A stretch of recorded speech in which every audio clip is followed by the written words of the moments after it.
Here we are, another week, another chat. Last week I left you with a little story about the devil, and this week I was tempted to kind of up the ante and talk about my heaven and hell years, but that just seemed too obvious. So I'll leave that for maybe for next week or the months to come. But I've been thinking lately about a very interesting little story that I read in one of the books that I perused over the last few years. Which one, I have no idea. I should keep better notes, but I didn't. But the story is an interesting one, and it goes like this. Apparently, just after Kennedy got elected, one of the congresswomen gave him some advice, and she gave him this advice because she was worried. He was a guy that was talking about 1,000,001 things. He was going to do this and he was going to do that, and he seemed to be a little lacking in focus. You know, very idealistic, no focus at all. So she told him a story about Abraham Lincoln. She said, look, the really great presidents, their tenure, their life can be summed up in a sentence. So, in the case of Abraham Lincoln, he freed the slaves and held the Union together, strengthened the Union. That's it, one sentence. That was his life's work. I mean, a pretty big thing, freeing the slaves, and as it played out historically, you know, holding the Union together had a huge effect on all manner of things. And so this was the advice she gave to Kennedy, the hope that he would pick one or two sort of elements that would sit together well and make his presidency a little more coherent. Of course, the book that I was reading was one of the ubiquitous self-help books, and they were suggesting that we do that for ourselves. And I did actually. For once I actually took the advice and spent some time thinking, well, what would my sentence be? And obviously, unlike a president where, you know, prime minister, where you have 4 or 8 years, and you know, unless you move into the realms of longevity and dictatorship, you know, you have 4 or 8 years in which to implement something, and perhaps longer to keep your ideas alive in Parliament. But presidency is a short-run thing, but a life, one hopes, and in this regard, I don't want to take after JFK, you know, no grassy knolls, thanks. You know, life is something, it's a long-term game. But all the same, we can apply the question and try and come up with one sentence that sort of sums us up and gives coherence and consistency to the life we lead. You know, and I had a little bash at it, and I guess for me it would be something like this, you know, and excuse me, disclaimer in advance, this is going to be a little bit hyperbolic, a little bit over the top, but this kind of exercise by its very nature should be. You know, it's something that it's aspirational rather than a statement of where you are exactly at that moment. So my sentence would be something like this. You know, he made beautiful things that inspired people and encouraged them to do the same. Now, I suppose I haven't got a teaching element in there, but I suppose it's indirectly inspiration, teaching. It's all linked together. It's definitely what I want to do now. You know, I've been speaking in these films about the idea of a sculpture park, and obviously that is the idea, that people will come here, look at stuff, and eventually someone's going to say, boy, I could do that. Actually, I could do that even better. You know, or wow, that's a ridiculous plan, but he's making it work. You know, I have a ridiculous plan, and I'm going to try and put that into practice. And so I think it's a fair old shot of what I want to do right now. I mean, if you want to pause the video, I'm being a little it's a bit of a parody of these, but a number of these, self-improvement channel videos, pause the video now and fill in this worksheet and it will change everything. So if you want to pause the video and write out your little sentence, no.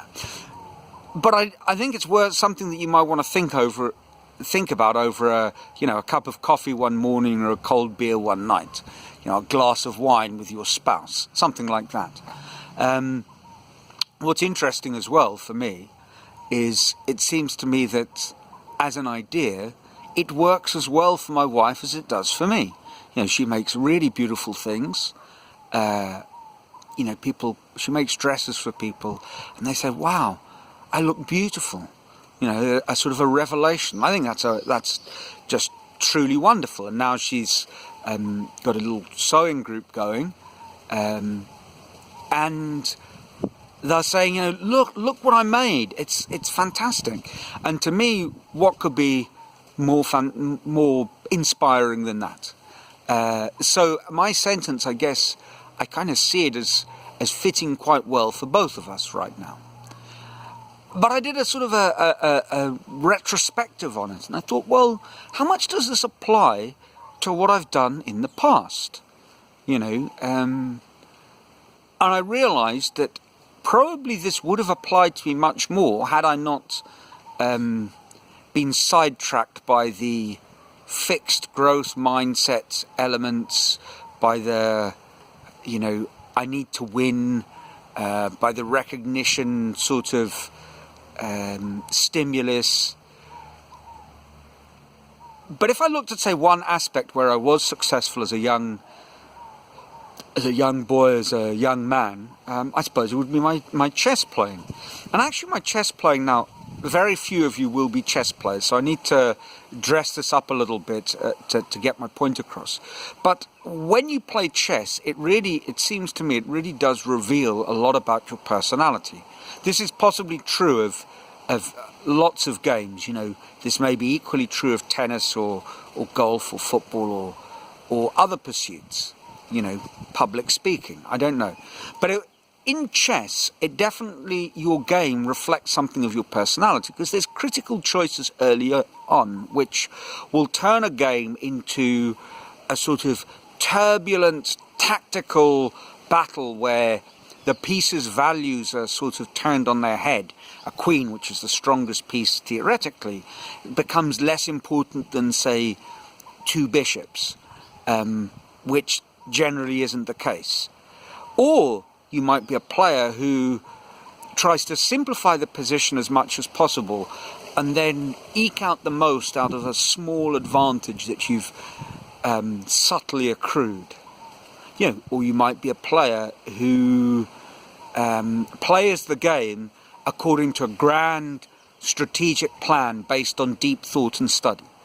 And there are many other alternatives. Now, me as a young guy, it almost became, nationally known, well, certainly in the high school scene, I sacrificed my queen a lot.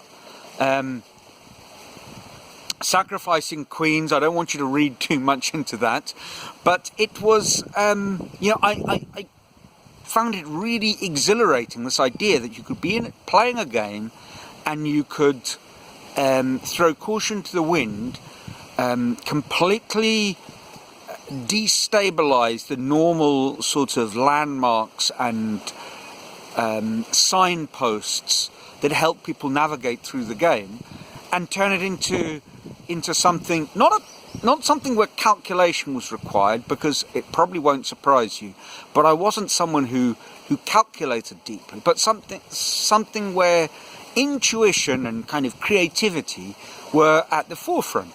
And this really was, I think, I'm not just saying it, it was an element of my chess. I wasn't the greatest chess player in history, but I was a reasonably good chess player. And looking back on it now, it seems to me that the way I played chess then reflected something, kind of a deep drive. It's probably true for all of us, as I say, in some sort of activity. If you're a golfer, my cousins, great golfers, maybe you are someone who wants to play the risky shot rather than the safe layup. You know, that will tell you something. I don't know enough about golf to push this too far, and probably that's just as well. And again, over a cold beer, you can start thinking about it. Over a strong scotch, maybe you'll come up with some truly outlandish ideas, or maybe over a cup of coffee in the morning it'll just be something that'll gently ease you into the day. But I think it's an interesting idea. So now we've got two interesting ideas.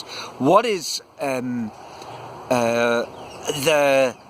sentence that sums up your life, and you know, how is that reflected more abstractly in things you did when you were young that maybe aren't so obvious, but on reflection you kind of can see, you can join the dots. My brother referenced recently in one of our exchanges that classic Steve Jobs joining the dots backwards kind of idea. I think this is psychological dots joined backwards, but I think worth doing.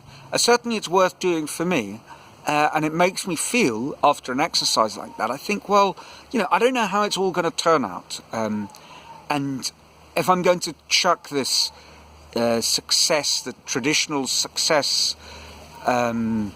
criteria that are frankly false and lead us astray, and if I'm going to forget this sort of fixed mindset, you're good or you're not good thing, and think of it all as a bit of a learning adventure, and just see where you end up, I think this is something that gives a little fuel to that journey, to that mission. So I'd love to hear your thoughts, and maybe, you know, don't be shy. Make a slightly more personal comment. Get it out there. It's very liberating, trust me. But if not, thanks for listening, and until next week, ciao.